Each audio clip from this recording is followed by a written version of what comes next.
This is my entire YouTube studio all on one desk. From here, I can record talking head videos, shoot tabletop B-roll for product reviews, and even capture thumbnails, all without ever changing the setup. So in this video, I'll walk you through the gear I chose, how to put it together, and demonstrate its various uses for content creation.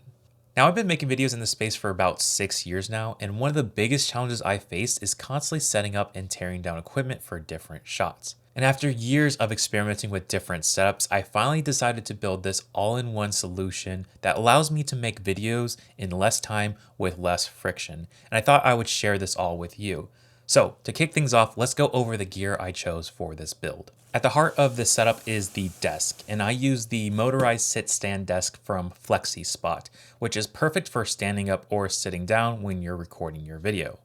This is the 48 by 24 inch version, which provides plenty of room for filming top-down B-roll while still allowing you to move around. There's also a 40-inch version that you could use if you want to save space and will work just as well. I decided to pick up these wheels also made by FlexiSpot, and that allows me to move the desk around my bedroom for different setups, or I can roll it back against the wall to keep things tidy. There are several different surface options you can choose from. I chose the white surface because it not only gives a clean look for my B-roll, but it also reflects the light well, acting as a natural fill light for my videos. From here, we're going to be attaching a bunch of different gear, and one thing I wanted to do is have a power solution to power all my different equipment. So I decided to pick up this power strip and screw it onto the bottom of the desk, and now I have a bunch of different outlets for powering my camera equipment. I also purchased these cable trays to keep everything organized. In a setup like this, it's definitely good to have cable management to keep your workspace clean.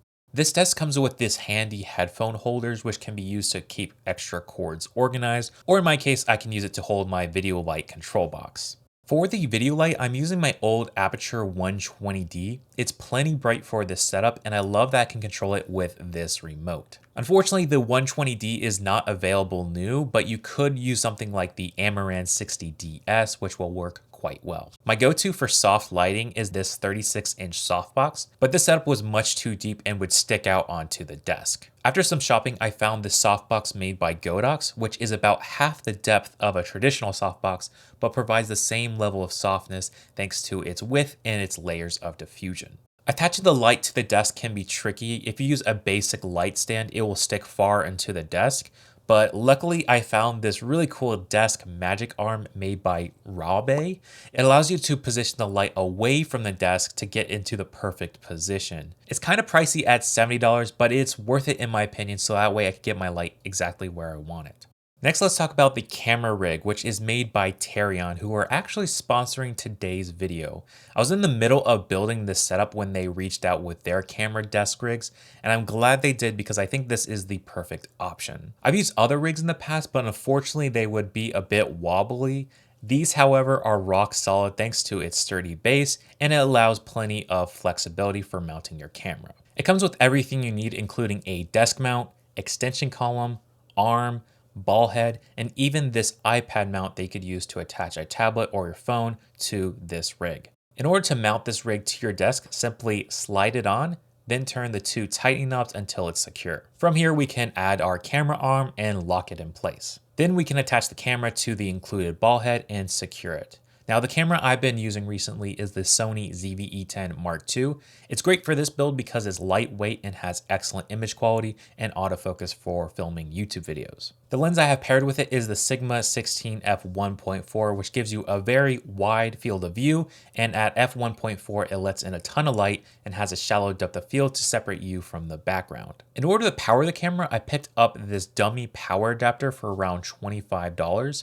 This is crucial because it allows me to shoot continuously without worrying about battery life, which is especially useful for long filming sessions. Moving on to the second camera angle, I wanted an overhead setup that I could use for filming unboxings and B-roll for my videos. You could use a stand and boom your camera above to get that overhead look. However, for this build, I really wanted everything on one desk. So I decided to use this heavy-duty articulating camera arm, also made by Terion, which has these flexible gear joints for allowing you to adjust the camera into the perfect position. It can support about 6.6 pounds in this horizontal configuration, which is plenty for our use. And I love that these knurled joints help lock the camera so it doesn't sag and it doesn't shake too much. Now, instead of using the included desk mount, you can conveniently attach it to the top of our previous rig to save on space. This adds height to the overall setup and allows the arm to move out so we have more range for positioning the camera. For the overhead camera, I'm using the Sony ZV-E10 Mark I, and while it's not as nice as the Mark II, it offers good enough image quality for overhead B-roll,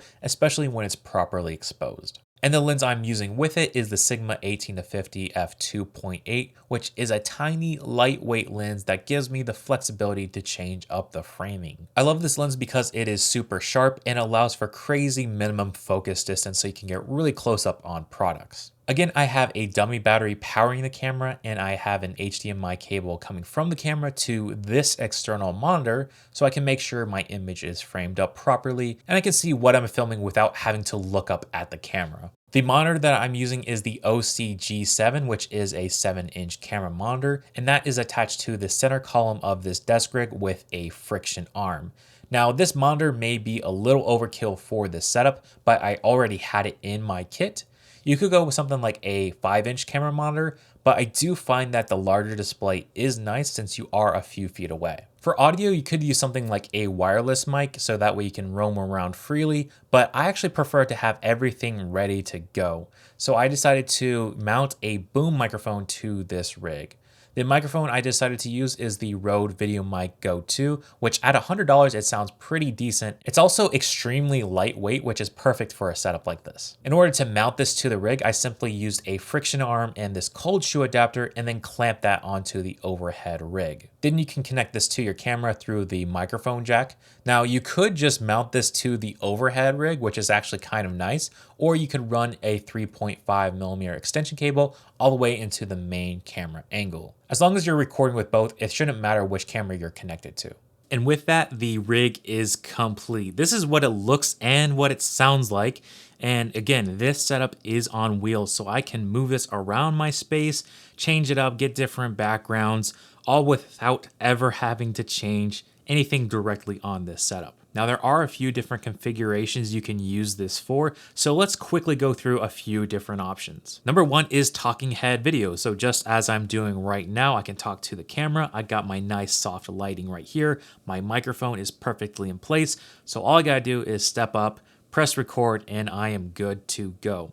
Of course, this is a sit-stand desk, so I could do this standing like I'm doing now, or I could sit down if I want a more relaxed vibe. The second setup is an overhead setup. So a lot of times I am doing product reviews or unboxings, and I just want an overhead setup that's very clean, very minimal. So right here we have just a nice white look. I have my little color checker right there, but let's say I wanted to review a lens or so. I can move this out of the way and just have that perfectly. It's autofocusing, so I don't have to worry about that. I can just work from here, grab the different shots I need. I could even throw in different props here in the corner. And here we go. It adds just a little bit more interest while still having a clean look. One thing that I enjoy using are these vinyl desk mats. So you can get these in different sizes, but this just adds a whole new vibe to your video. If you're looking for an extra pop of color, again, if I just had that same setup as before, this just adds a whole new look to the video. And these desk mats are pretty inexpensive and a great way to change up the look of your video. And because I'm using a zoom lens, I can actually change up the framing. So if I want to zoom in, I can get an even tighter look like this, or I can go a bit wider if I have a larger product, and I can just frame it up just how I see fit.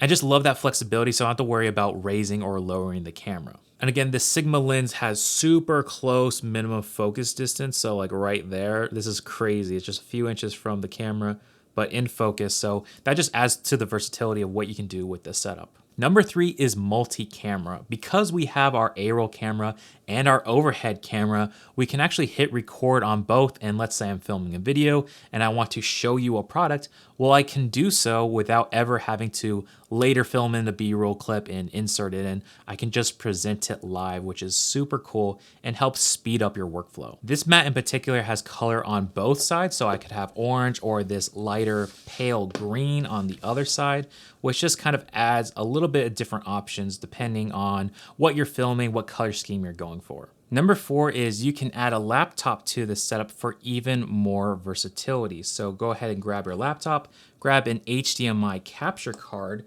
That way we can connect our cable through the HDMI and into our computer. Once it's all connected, your laptop will recognize your computer as a webcam. That means you can have your top-notch video, your lighting, your audio as your main webcam, which is fantastic if you are streaming or let's say you're doing a Zoom call. This setup will work perfectly for that. The 5th way we can use this setup is for what I call tabletop filmmaking. If you watch any of my videos before, typically I'm filming on a white surface, filming cameras or other gear with the wall or a background just behind it.